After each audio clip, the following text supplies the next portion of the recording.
Now, the official Suncoast weather with ABC7 meteorologist John Scalzi. So we're watching a developing situation where a cluster of showers and thunderstorms down to the south in the Caribbean is funneled northward in this plume of moisture that is going to provide us with excellent chances of rain over the next several days. We have a lot of cloud cover out there right now, and temperature at 75 has a dew point value pretty close to it at 74. That is thick tropical moisture, and it's not only at the surface, but it's aloft as well. So some of the showers that formed today have the potential of producing a lot of rainfall because they are so rich in moisture content. And that'll be the case, as I mentioned, at least through Wednesday or so.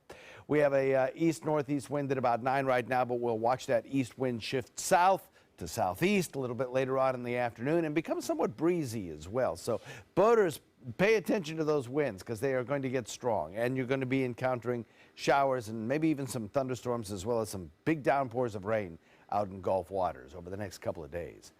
Wauchula at 75, Arcadia at 75, so's Myakka, Parrish, Bradenton.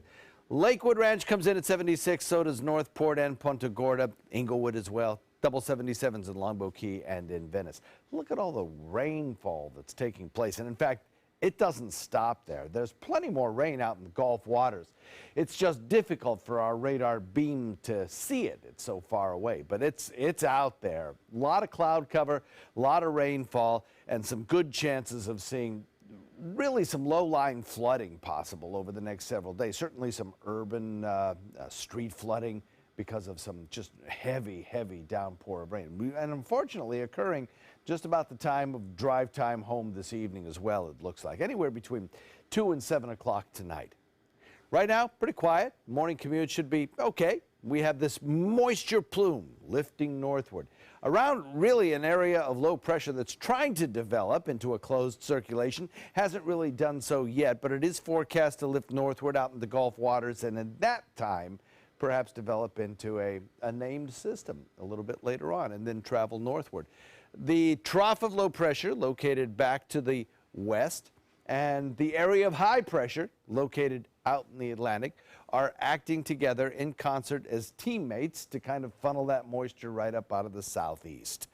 Then it'll be breezy as well as those two systems kind of fight with that low pressure area developing down to the south. All of that moisture lifts northward. Most computer models suggest that it will be making landfall somewhere around the New Orleans region, maybe a little further to the west, but really anywhere from the Florida Panhandle back toward the Texas coastline has the potential of seeing a named storm making landfall sometime later this week.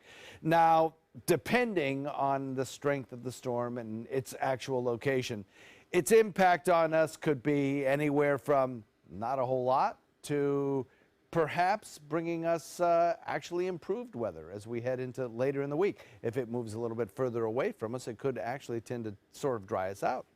Moist south wind, breezy for the next few days, and then drier toward the end of the week. We'll see. Certainly before that, lots of moisture lifting northward around the edge of the system. Here are the suite of computer models, and you can see, generally speaking, the bullseye will be somewhere between the Louisiana Delta region and the eastern part of the Texas Gulf coastline. There's also another system that we haven't really talked much about this morning. It's located to the south, Trinidad, Tobago, areas around Nicaragua could see the potential for some fairly heavy rainfall as this system drifts toward the west. But don't be too concerned about any of the computer model forecasts beyond about 3 or 4 days, as the shear is going to increase in this zone, and the system is forecast to kind of decrease in intensity a little bit as it heads toward the west. Forecast for the next several days calls for very high moisture content air, followed by heavy rainfall and then maybe some clearing as we head toward the weekend. Summer starts Wednesday, you guys.